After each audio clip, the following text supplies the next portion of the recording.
اچھا، اسی میں یہ جو عورتوں کی آزادی کے نام پہ ہے فحاشی پھیلانا، لیبل کیا ہے؟ خواتین کو آزاد کیا جائے. مقصد کیا ہے؟ بےہودہ بنایا جائے، زنا کو معاشرے میں پھیلایا جائے اور خواتین کا بیڑا غرق کیا جائے. لیبل کیا ہے؟ ہم ایکچولی خواتین کی کس کے قائل ہیں؟ آزادی. خواتین جتنی آزاد ہوں گی مردوں کے چسکے لگیں گے مردوں کو.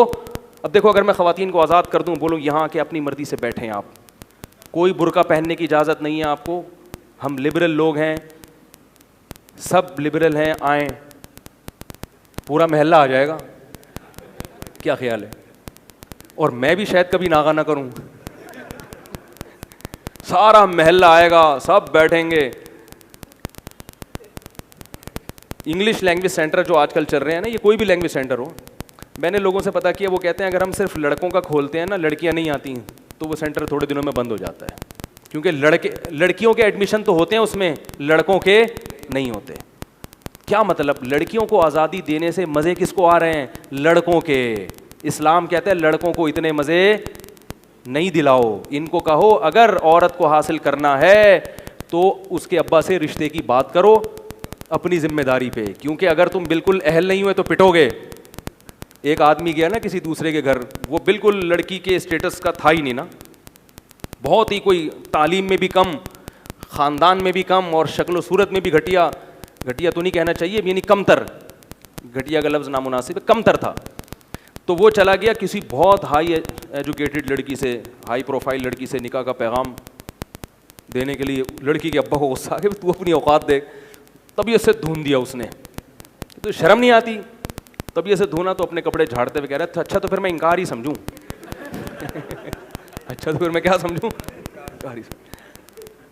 تو نکاح میں یہ پرابلم ہے کہ آپ 100 دفعہ سوچتے ہو بھیجوں کہ بھی نہیں بھیجوں، میں اس کے لیول کا ہوں بھی کہ نہیں ہوں. پھر وہ کرنے کے بعد کی ٹینشن ہے، سالے بھی آ جاتے ہیں جہیز میں، بہت سارے لڑکی کے بھائی بھی آ جاتے ہیں، ان کی ٹینشن. تو پابند اسلام مرد کو بنا رہا ہے، تو لیبل اچھے لگائے جا رہے ہیں. حقیقت میں صرف وہی بات صحیح ہے جو اسلام کرتا ہے اور علماء کرتے ہیں. سمجھ میں آ رہی ہے بات؟ صرف علماء کے پاس ہے سیدھا راستہ، اس کے علاوہ دنیا میں کسی کے پاس سیدھا راستہ نہیں ہے ہی نہیں. تو آپ کو گائیڈ کہاں سے کرے گا؟ اگر غلط علماء ہیں تو صحیح بھی علماء ہی ہیں. اور رسول اللہ صلی اللہ علیہ وسلم کی صحیح حدیث ہے، العلماء ورثۃ الانبیاء، علماء انبیاء کے وارث ہیں، جانشین ہیں. کیونکہ یہ علم علماء کو کہاں سے ملا ہے؟ وراثت میں. اور یہ سینہ بسینہ چلا رہا ہے، کتابوں سے بھی اور سینہ بسینہ بھی. نبی کے جانشین عبداللہ بن مسعود، عبداللہ بن عباس، جابر بن عبداللہ اور معاذ ابن جبل، یہ لوگ تھے. پھر ان کے جانشین جو ان کے وارث بنے وہ تابعین، تبع تابعین، یہ سیٹ اپ اب تک چلا آ رہا ہے. لہذا اگر کوئی یہ کہتا ہے میرے ابا نوح علیہ السلام ہیں، تو مسئلہ ہے کہ دال میں کچھ. نوح علیہ السلام تو بھائی سب کے ابا ہیں، ٹھیک ہے نا، سب کے ابا ہیں نوح علیہ السلام. تو اس کے آپ کے جو سلسلہ ہے اس کو پیش کرو. کہاں سے کہاں بات چلی گئی؟ بھائی ادھر بیٹھ جاؤ، یہ میری بچی ہے بہت شرارتی ہے، ادھر بیٹھو شاباش. تو